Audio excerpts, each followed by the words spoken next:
ओम श्री गणेशाय नमः।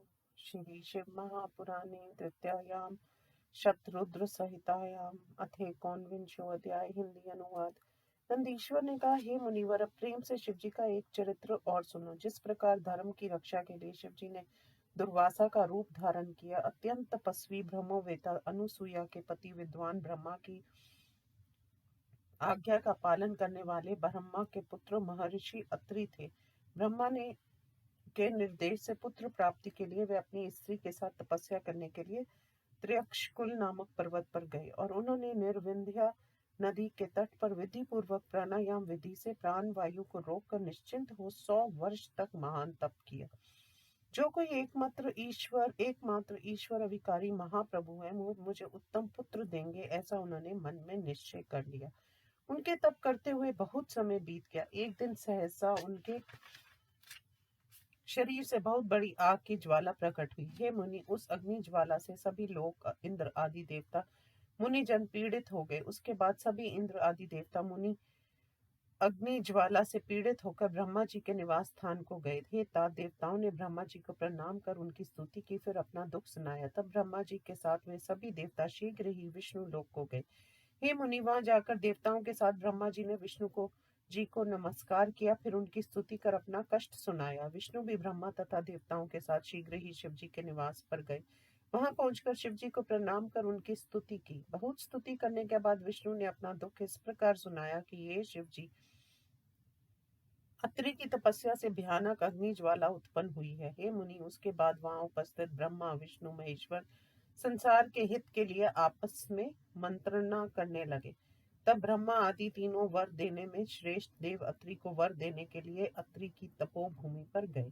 अत्रि मुनि ने अपने अपने लक्षणों से युक्त उन देवताओं को देखकर उन्हें प्रणाम किया और उनकी आदर से स्तुति की। तब वह विनम्र ब्रह्मा का पुत्र हाथ जोड़कर चकित होकर ब्रह्मा विष्णु शिव से कहने लगा।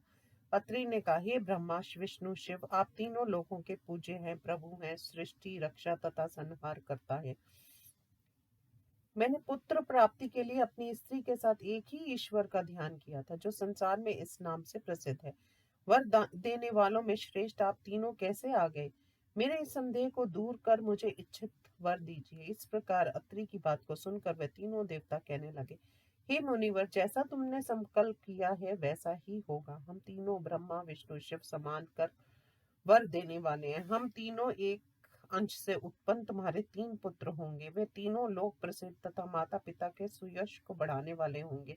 इतना कहकर वे तीनों अपने लोगों को प्रसन्न होकर चले गए। अत्रि मुनि भी वर प्राप्त कर आनंदित होकर अपने घर चला गया। हे मुनि, वह अनसुया से मिलकर परम आनंद देने वाला हो गया। उसके बाद ब्रह्मा विष्णु शिव अनसुया के गर्भ से पुत्र रूप में अवतरित हुए, जो प्रसन्नचित तथा अनेक लीलाओं को करने वाले थे। ब्रह्मा के अंश से चंद्रमा अत्रि द्वारा अनसुया के गर्भ से हुआ,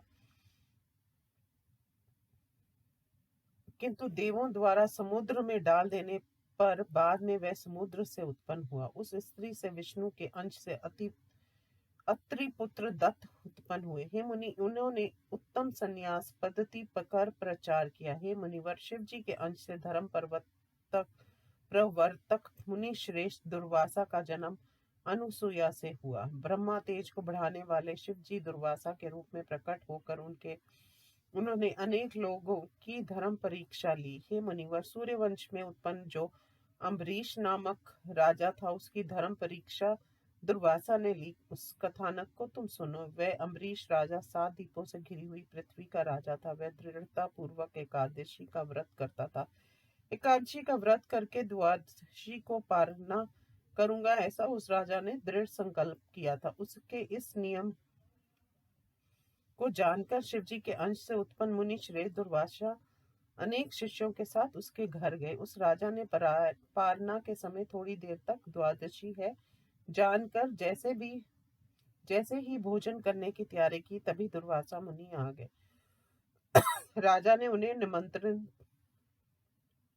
दिया। उसके बाद महर्षि दुर्वासा अपने शिष्यों के साथ स्नान करने चले गए और मुनि ने उसके नियम की परीक्षा करने के लिए बहुत देर कर दी। धर्म कार्य में विघ्न होते देखकर राजा ने शास्त्र की आज्ञा से केवल जल ग्रहण किया, फिर उनके आने की प्रतीक्षा करता रहा। इसी बीच में दुर्वासा मुनि आ गए और राजा को भोजन किया हुआ जानकर परीक्षा के लिए उन्होंने रूप धारण कर शिव के अंश से उत्पन्न दुर्वासा मुनि उसकी धर्म परीक्षा के लिए अत्यंत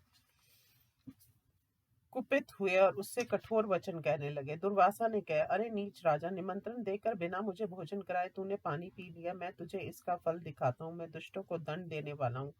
इतना कहकर क्रोध से लाल आंखें करके जैसे ही वो राजा को जलाने के लिए उठ खड़े हो गए, वैसे ही राजा की रक्षा के लिए ईश्वर का चक्र प्रकट हुआ। शिव जी की माया से मोहित होकर दुर्वासा मुनि को शिव रूप जानकर मुनि को जलाने के लिए सुदर्शन चक्र प्रवृत्त हुआ। इसी बीच में बिना शरीर वाले आकाशवाणी में ने ब्रह्मा भक्त वैष्णव राजा अम्बरीश से कहा। आकाशवाणी ने कहा, ये सुदर्शन चक्र शिव जी ने विष्णु जी को दिया था। हे राजा, दुर्वासा को मारने के लिए इस चक्र को शांत करो। ये दुर्वासा साक्षात शिव रूप है। इन्होंने ही ये चक्र विष्णु जी को दिया था। हे राजा, इन्हें साधारण मुनि मत समझना। ये मुनिवर तुम्हारी धर्म परीक्षा के लिए आए हैं।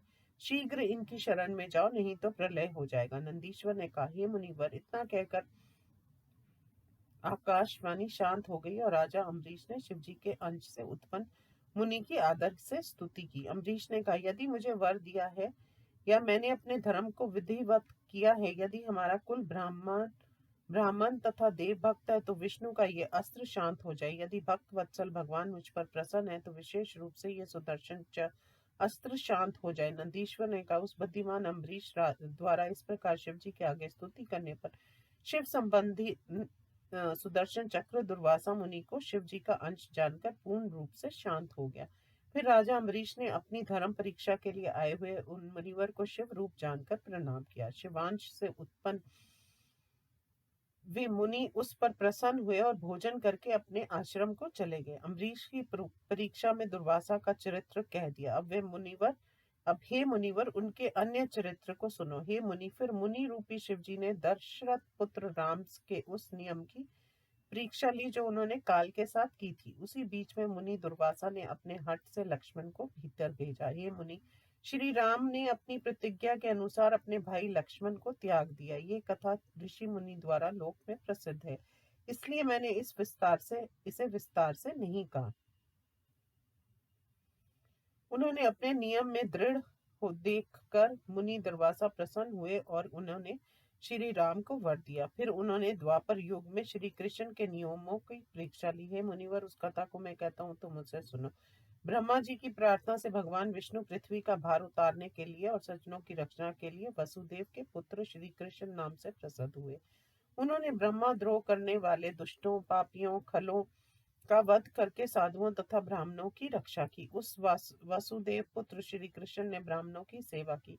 वे प्रतिदिन अनेक ब्राह्मणों को सरस भोजन कराते थे। हे मुनि, जब ये प्रसिद्धि हो गई कि श्री कृष्ण ब्राह्मणों के अत्यंत भक्त हैं, तो उन्हें देखने के लिए दुर्वासा मुनि उनके समीप गए। वे रुक्मणी सहित श्री कृष्ण के रथ को अपने रथ में जोड़कर प्रसन्न होकर रथ हाँकने लगे। मुनि ने रथ से उतरकर उनकी अत्यंत दृढ़ता को देखकर उन पर प्रसन्न होकर उन्हें व्रज के समान दृढ़ अंग वाला होने का वर दिया। मुनि एक बार कौतुकी मुनि दुर्वासा जी देवगंगा में स्नान कर रहे थे। सहसा नंगे हो जाने से लज्जित हुए। ये जानकर स्नान करती हुई द्रौपदी ने अपनी साड़ी का आंचल फाड़ कर उन्हें देकर उनकी लज्जा को ढक दिया। उस वस्त्र खंड को जल के वेग से अपनी ओर आता हुआ देखकर मुनि ने अपने गृह स्थानों को ढका और प्रसन्न हुए। उन्होंने द्रौपदी को एक वस्त्र को बढ़ने का वर दिया, जिस वर से उसने समय आने पर पांडवों को सुखी किया। हंस डिम नामक दो दुष्ट राजा थे जिन्होंने दुर्वासा मुनि का अपमान किया। मुनि ने विष्णु जी की आज्ञा अनुसार उनका विनाश कर दिया। महर्षि दुर्वासा ने भूलोक में विशेष करके शास्त्रानुसार संन्यास विधि तथा ब्रह्मा तेज की स्थापना की। उत्तम उपदेश देकर अनेक प्राणियों का उद्धार किया और बहुतों की मुक्ति प्रदान की। इस प्रकार महर्षि दुर्वासा ने अनेक चरित्र दिखलाए जिनकी चर्चा करने के से मानव धन्य होता है, उनके सुयश की और आयु की वृद्धि होती है। ये चरित्र सभी कामनाओं को देने वाला भी है। जो इस दुर्वासा मुनि के चरित्र को भक्ति से सुनता है और दूसरों को सुनाता है, वह इस लोक तथा परलोक में सुखी होता है। इस प्रकार श्री शिव महापुराण में दुर्वासा चरित्र वर्णन नामक 19वां अध्याय समाप्त। ओम नमः शिवाय।